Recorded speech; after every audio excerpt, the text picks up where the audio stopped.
Detonator charge. There's a chance when we push that button, we destroy the world. We were in a race against the Nazis. 4, 3, 2. It's happening, isn't it? 1. Mr. Nolan, it is beyond an honor to get to sit here on behalf of IMAX and speak with you about your film, Oppenheimer. It was, in one word, incredible.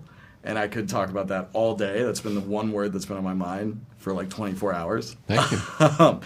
But I want to ask you, you know, you've been working with IMAX cameras for a long time. Yeah. And in a way, people view you as a pioneer for what it is that we do. Mm-hmm. And, you know, can I ask you to go all the way back to the first time you ever used IMAX film cameras and what impressed you so much about the technology that you wanted to incorporate it into your filmmaking up until now? I first encountered IMAX film at museums. So the Museum of Science and Industry in Chicago had an Omnimax theater, you know, the dome screen. And going to see documentaries in that format,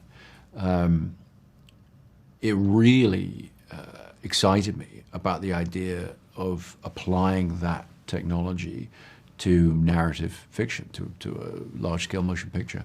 And that had never been done. And then as I got into the film business and sort of, you know, grew up in the industry, as it were, it still had never been done. It had still stayed in the institutions. But the DMR process, the process of blowing up 35 millimeter films to IMAX, that came along in the 90s. And so you started seeing more and more IMAX theaters outside of museums. And so the possibility was there. I got to know the IMAX guys first through Batman Begins, where we blew that film up. And then after that film, I went to IMAX and said, you know, could we use your cameras? Could we actually start to, you know, shoot a major motion picture on IMAX cameras?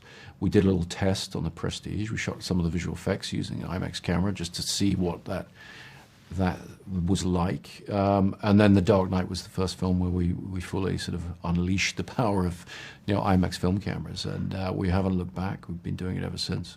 And unleashed, you did. I want to talk about something that DP Hoyte van Hoytema has talked about. Yeah. You know, they really wanted to experiment with putting the camera right in your face. Mm-hmm. And you really feel it in the climax of this movie. As an actor, how did that alter your approach, you know, knowing that you're going to have this IMAX camera like right up into your face? I mean, I'm a bit of a Nolan IMAX veteran at this stage, so I'm kind of used to it.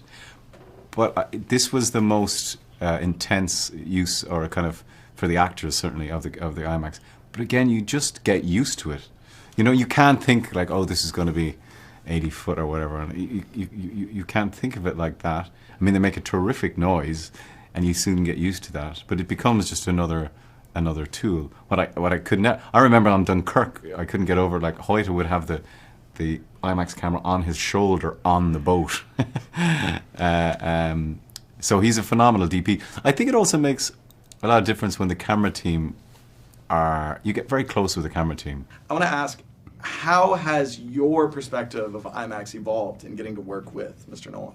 Well, it's just like the vastness and the scope of what he creates and what you know he's capable of, and you're seeing this director who's been so groundbreaking his whole life.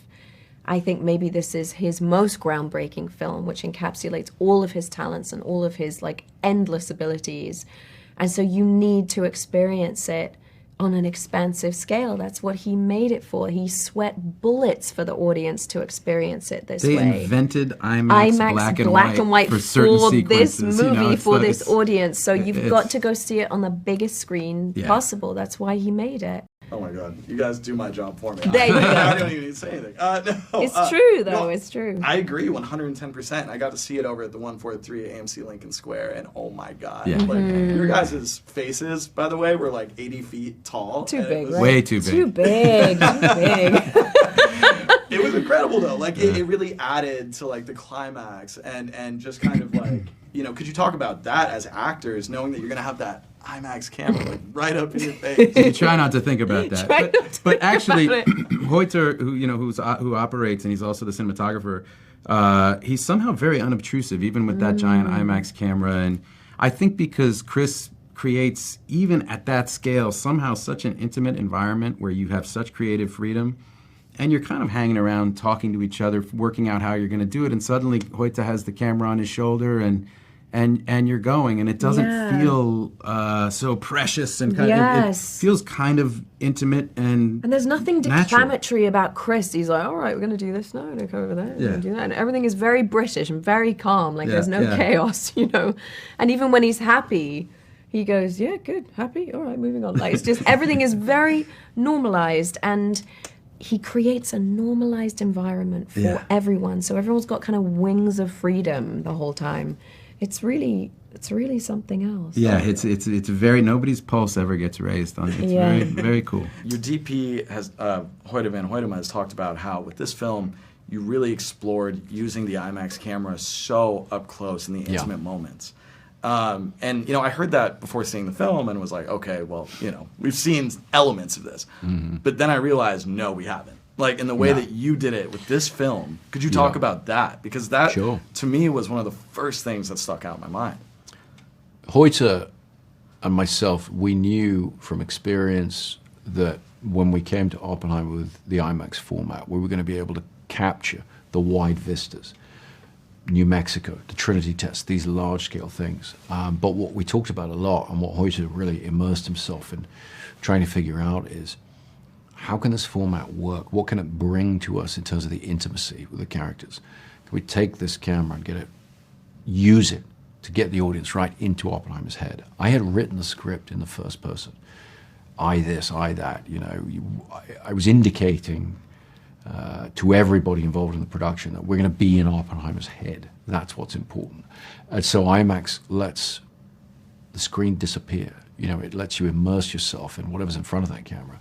And so once the actors got used to a very intimidating lens, very, very close to their noses, you know, what we started to get and what we started to see that we were getting was a remarkably intimate view into these characters' lives. Yeah, and I think it was impactful. I mean, in a way that I've never experienced, and I work at IMAX. If you could experience any movie again, theoretically, any movie again or for the first time on an IMAX screen, what would it be and why? Lawrence of Arabia, maybe? That's a good one. That was a reference for this movie, and I rewatched it. I hadn't watched it in like years and years and years. I would like to see that on IMAX. If you could theoretically experience any movie for the first time or again in IMAX, what would your choices be and why? Lawrence of Arabia. Jaws. I would go Lawrence of Arabia. Yes. I movie would, holds up. My God, does it hold up. Yeah, it's brilliant. It's brilliant. But I would love to see that on IMAX. Mr. Murphy said the exact same thing. Did he? That's really funny. You said Jaws? I would love to see Jaws on IMAX. I've never seen Jaws on a big screen, and it's my favorite movie. It's a brilliant movie. It's a brilliant movie. I'd love to see Dr. Zhivago. I'd love to see one of those. You guys have great answers. Yeah? I think it's always fun to see who has like a good answer. And the funny thing is, everybody usually says Nolan movie. Oh, yeah. It's like Oh, that's kinda cool. surreal. We've seen all those on IMAX. Oh, Yeah, 100%, we've seen those. 100%. You've gone on record as saying 15 perf 70mm IMAX film is the way to experience this movie.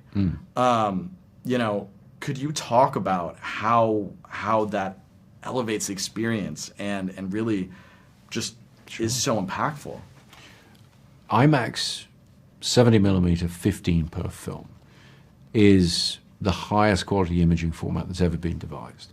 And so where it's possible to present the film that way, I like to, and where it's possible for an audience to find that presentation, it's an incredible way to see it. The screen really disappears. I refer to it as 3D without the glasses. You know, there's this massive, clear, crisp, bright image that you can lose yourself in.